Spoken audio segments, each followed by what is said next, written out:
Absolutely. Well, I think, going back 15 years ago when Celine Dion had the first residency of the modern era at the Coliseum at Caesar's Palace, and that really showed what the opportunities were with Las Vegas as an international destination with a tremendously successful residency.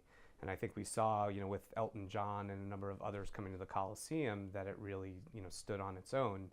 But about 5 years ago, when we launched the now Zappos Theater at Planet Hollywood, with at the time Britney Spears, that was a residency that was going to appeal to a younger generation and really show what this could become in multiple venues. And we're very proud right now to have two of the top venues in the world of residencies, really more than anything with an opportunity that rather than these artists going and visiting their fans with a tour, that all of their fans can descend upon Vegas and see them in a more intimate environment. Well, I think in partnership with AEG, with Celine and the Coliseum, that was clearly something that at the time, we did together. But it really was, going back that time ago, the really very first opportunity to do that. But as we look to 5 years ago, we had a recognition that visitation to Las Vegas was becoming dramatically younger. And how could we present entertainment that would be real appealing to that younger visitor? And at a time where maybe there wasn't a thought that pop could really support a residency, this was a real risk that we took along with not only artists, with our partner Live Nation at the time, and it proved out to be very successful. And I think what happened is it opened up a number of artists who might not have considered a residency in Las Vegas before to really consider that this would be an important element of their touring business. Well, I think it's very clear that fans are responding to this type of setup of being able to see these arena, if not stadium level stars in a more intimate setting in a theater. And I think with the artists, to give them credit, have created these customized shows that really represents their entire history and catalog.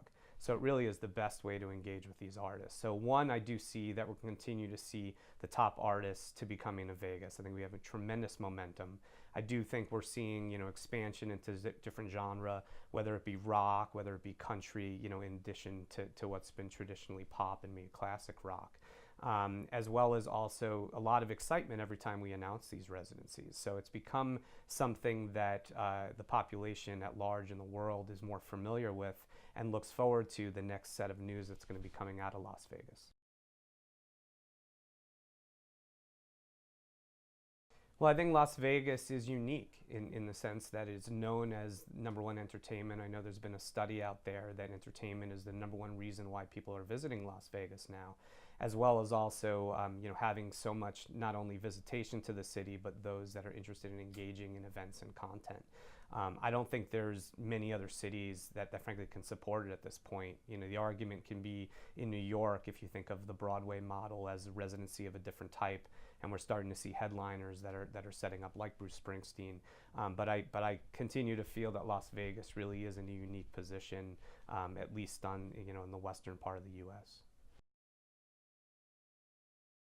Yeah, well, Caesars is a commercial promoter along with our partners Live Nation and AEG.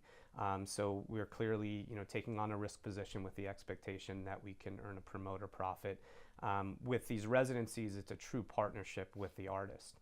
So different maybe from the artist coming and just playing one night in a venue. We really are building a business and an opportunity together. So I think that's really the evaluation, is how do we succeed together. We're excited about when we have fresh content obviously coming to our properties. I think it helps us from a brand perspective of how we're supporting our brand equity, as well as also really being known for that as people visit our properties, the type of unique experience they can take in.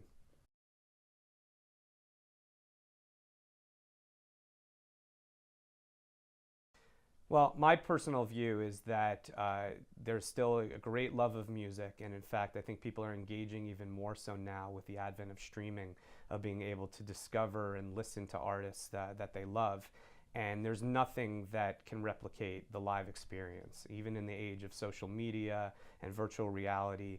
Coming together with fellow fans and seeing artists perform live, there's nothing like it. So I think this is why the live entertainment business is so strong. I think artists are really working hard to present unique content. Every time there's a new show, definitely the bar is higher for how to exceed what's been done in the past, and I think it's been very healthy for our business.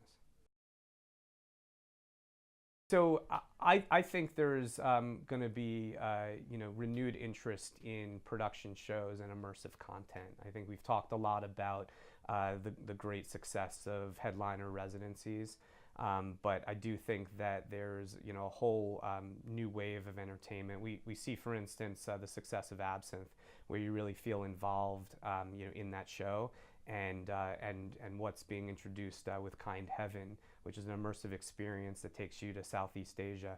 This is the type of entertainment that we're excited to be pursuing in the coming years.